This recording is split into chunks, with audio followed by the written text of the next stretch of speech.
Jackson. Operation 50 ULLs that could transform naval warfare. At 9:40 a.m. A C-17 Globemaster roars 500 feet above the Pacific Ocean's vast gray expanse, its 412,000-pound frame shuddering in turbulent air like a skyscraper in a magnitude 5 earthquake. Beneath the waves lurks a 19,000-ton shadow, the nuclear ballistic missile submarine USS Henry M. Jackson, equivalent in weight to 100 C-17s. The mission seems straightforward. Drop a 50-pound package beside the submarine. Yet this simplicity hides a challenge unsolved for years. Drop it too far, and 3 years of work by scientists, engineers, and military experts are lost. Drop it too close, and someone faces Congress to explain how an aerial resupply test became an accidental strike on a U.S. nuclear asset. Inside the cockpit, tension crackles like the moment before a blind plunge. The pilots have 30 seconds to prove to the Pentagon that nuclear submarines can be resupplied mid-ocean under an adversary's nose without relying on ports or bases. This isn't a routine exercise. It's an experiment to revolutionize submarine logistics or fade into obscurity as a failure. The problem originated long before this moment, rooted in a question that vexed strategists. How do you resupply nuclear submarines, concealed for months at sea? Port calls or rendezvous with support ships expose them to enemy satellites, risking detection and shortening patrols. What if supplies could be airdropped anywhere on Earth? It sounds simple, but history warns that apparent simplicity deceives. Vertical takeoff aircraft, once a simple concept, took 30 years, from 1940s experiments to the 1960s British Harrier, to become reality. Why hadn't aerial resupply for missile submarines been attempted? Formidable barriers stood in the way. First, precision. A massive transport must deliver its payload with near-surgical accuracy. A miss by a few hundred feet fails. No submarine will linger in hostile waters searching for a lost package. Second, the risk of damage. Precision is a double-edged sword. A 50-pound package dropped from 500 feet at 60 to 90 mph could smash antennas, sensors, or plating, or damage the sail housing periscopes and masts. It might even injure or kill a crew member. Success, however, offers strategic breakthroughs. Ohio-class submarines patrol up to 3 months, limited not by nuclear reactors but by food and consumables. Aerial resupply could extend patrols without port returns, strengthening U.S. nuclear deterrence. It boosts stealth. Port calls or ship meets are trackable. Airdrops anywhere across global oceans are unpredictable. It also grants flexibility. In crises, submarines far from friendly bases can be sustained, becoming independent combat units. Submarines form the mightiest pillar of the U. Nuclear Triad. On October 26, 2020, the test unfolded.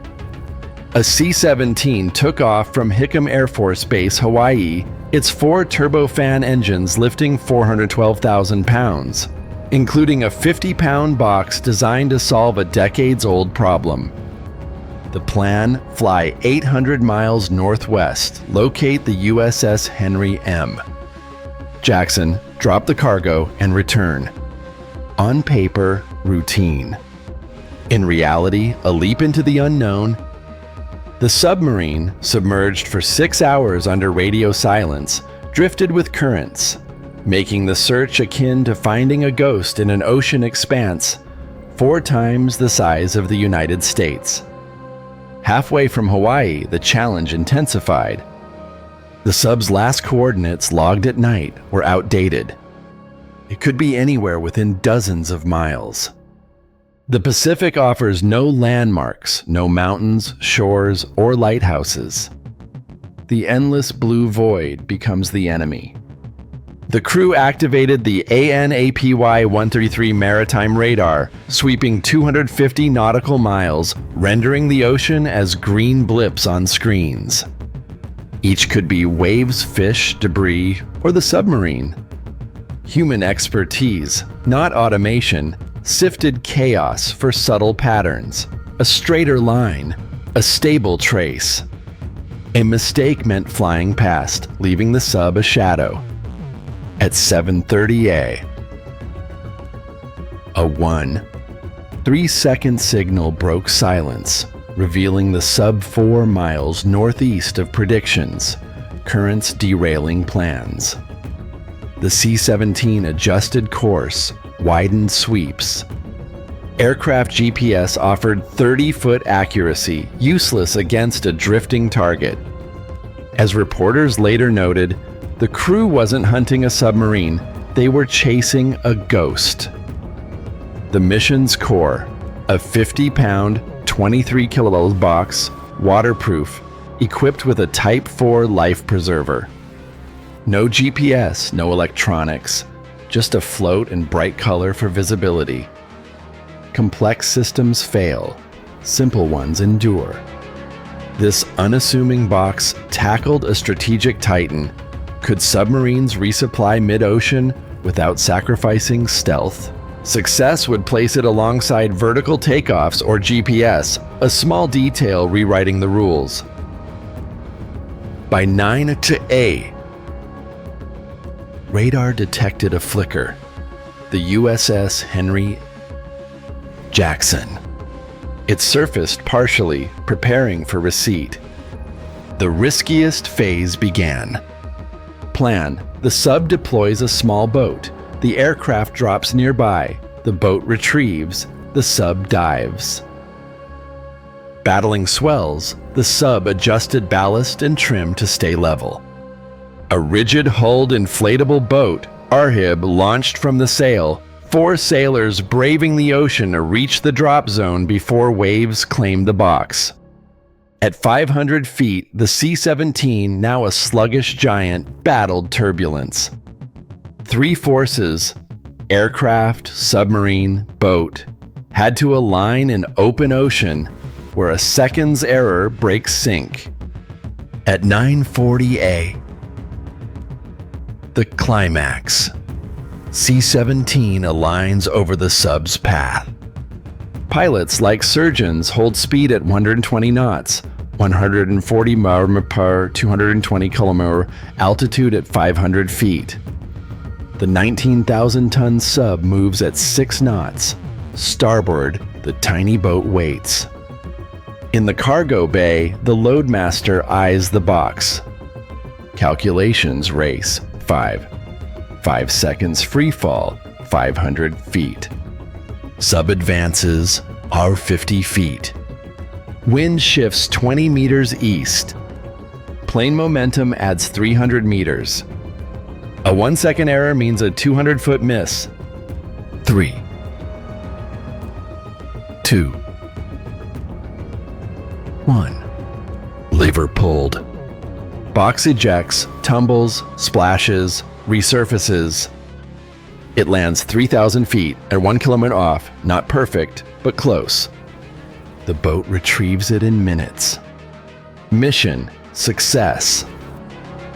To outsiders, a minor feat. Strategically, a leap akin to aerial refueling.